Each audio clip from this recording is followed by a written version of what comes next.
नमस्कार, हमारा नाम है समरीन और आपने देखना शुरू कर दिया है लाइव सिटीज। देखिए, देश में एक बार फिर से कोरोना का बम फटा है। आपको बता दें कि स्वास्थ्य मंत्रालय के मुताबिक देश में पिछले 24 घंटे में कोरोना के 148 नए मामले सामने आए हैं। बताया जा रहा है कि अस्पतालों में 800 से ज्यादा कोरोना संक्रमित मरीजों का इलाज भी चल रहा है।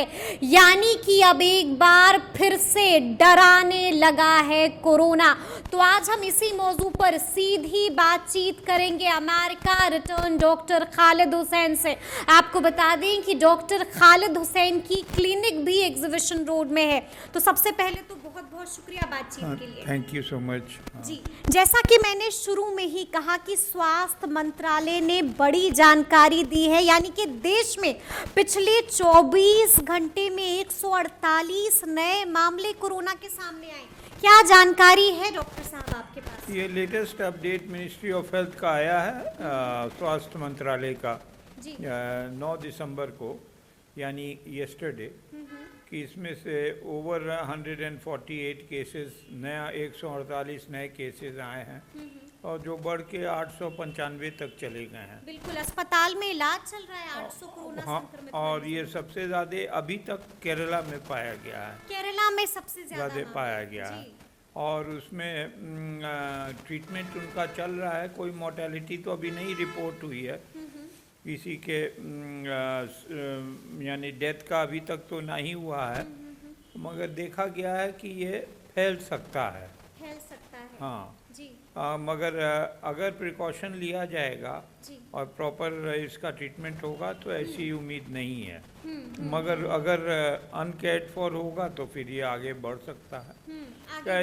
ऐसी कोई पैनिक की बात नहीं है, मगर ये है कि कॉशन लेना चाहिए सबको।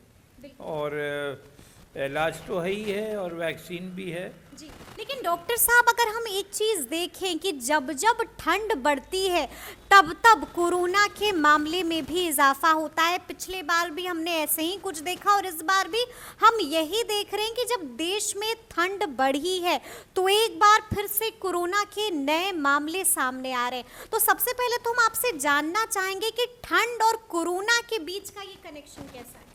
ये कनेक्शन क्योंकि एलर्जिक जो ट्रीटमेंट केसेस, जो एलर्जिक केसेस है वो सर्दियों में बढ़ जाता है, क्योंकि डैम्पनेस के वजह से, सर्द मौसम के वजह से एलर्जी इंक्रीज़ कर जाती है।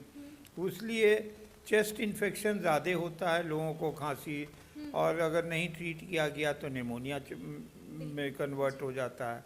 इसी के लिए कहा जाता है कि सर्दियों में ज़्यादा ये बढ़ रहा है।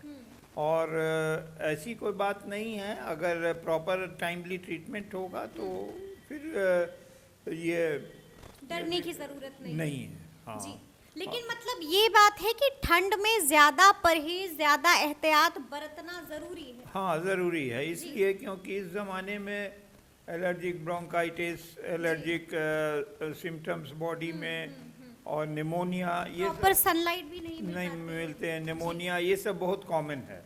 इसलिए ये कोरोना का बॉडी इम्यूनिटी सप्रेस होती है और कोरोना जो है ये ज़्यादा पावरफुल हो जाता है बॉडी इम्यूनिटी को सप्रेस करने में। तो इसी के लिए देखा गया है कि सर्दियों में ज़्यादा बढ़ जाता है। सर्दियों में बढ़ जाता है। अच्छा, आपने निमोनिया की बात की है। कुछ दिनों पहले हमने एक वीडियो किया था चीनी निमोनिया के बारे में। मतलब कि हमने बताया था आपको कि देखिए, एक रहस्यमयी बीमारी जो है चाइना में फैल रही है। उस बीमारी का नाम है चीनी निमोनिया। देखिए, हमने वो जिक्र किया और अब हमें ये पता चला है कि देश में एक बार फिर से कोरोना ने दस्तक दे दी है। डॉक्टर साहब, क्या कोई कनेक्शन है उस चीनी रहस्यमयी बीमारी से और कोरोना के इस बार दस्तक देने से? नहीं, उससे कोई कनेक्शन नहीं है, क्योंकि ये जो बच्चों में हो रहा है चीनी निमोनिया, 5 साल एंड बिलो, और ये जो होता है कोरोना, कोविड-19, ये तो कोई लिमिटेशन नहीं है, बच्चे बूढ़े किसी को भी हो सकता है। इसलिए अप टू नाउ, अभी तक, as what knowledge we have received, कि इसमें जो है कोई रिलेशनशिप नहीं कोई है, रिलेशनशिप नहीं। कोई रिलेशनशिप नहीं है। ठीक है डॉक्टर साहब, एक और बात है कि अब तो लोगों ने वैक्सीन ले लिया है, तकरीबन अब हर इंसान ने वैक्सीन ले रखी है, तो क्या अब उन्हें डरने की तो जरूरत नहीं है? अब तो आराम से घूम सकते हैं, अब तो मौज में रह सकते हैं, अब कोरोना से कैसा डर? नहीं, वो तो ठीक है, मगर प्रिकॉशंस तो लेना पड़ेगा। जैसे मास्क लगाना होगा। वैक्सीन के बाद भी कोरोना होने का खतरा है? हो सकता है, माइल्ड फॉर्म में आ सकता है, इतना सीरियस नहीं होगा, माइल्ड फॉर्म में आ सकता है। इसलिए जो प्रिकॉशंस, नॉर्मल प्रिकॉशंस जो लिया गया था वो लेना चाहिए, और वो तो हर समय लेना चाहिए, क्योंकि ऐसे भी बहुत से वायरस और ये सब एटमॉस्फेयर में हैं। तो किसी को डस्ट से एलर्जी है, किसी को इससे एलर्जी है, जो हवा है उसमें एलर्जिक चीज़ें हैं, तो मास्क लगा के चलना चाहिए एज ए बेसिक प्रिकॉशन, और भीड़ भाड़ एरिया को अवॉइड करना चाहिए। और उसके अलावा जो इनिशियल सिम्टम, खांसी उसी हो, ये हो, तो उसको जो है चेक कर लेना चाहिए इनिशियली।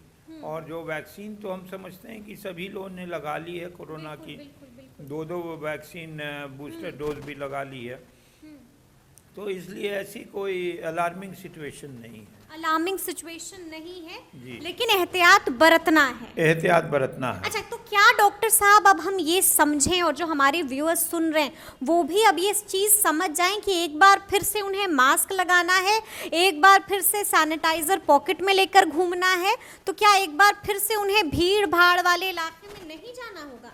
नहीं, ऐसा अभी तो कोई ऐसा ये नहीं है कि बहुत बुरे तरह से फैल रहा है। 895 केसेस अभी तक आया है, और वो भी ज़्यादातर साउथ में, केरला में है।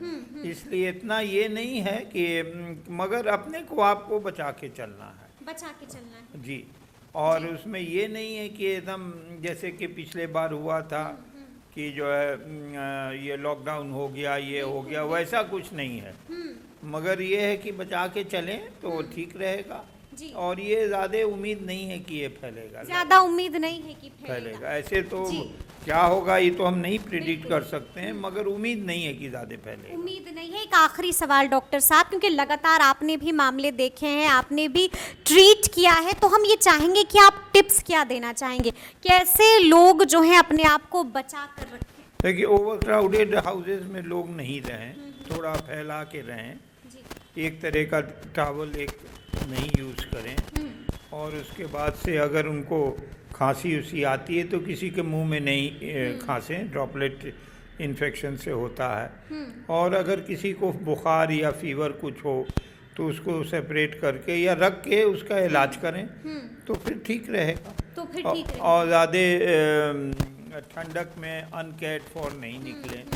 यही सब जो बेसिक प्रिकॉशंस है। और ज़रूरत पड़े, कोई खांस उस रहा है कहीं एक क्लोज रूम में 4-5, तो एक मास्क लगा लेना चाहिए।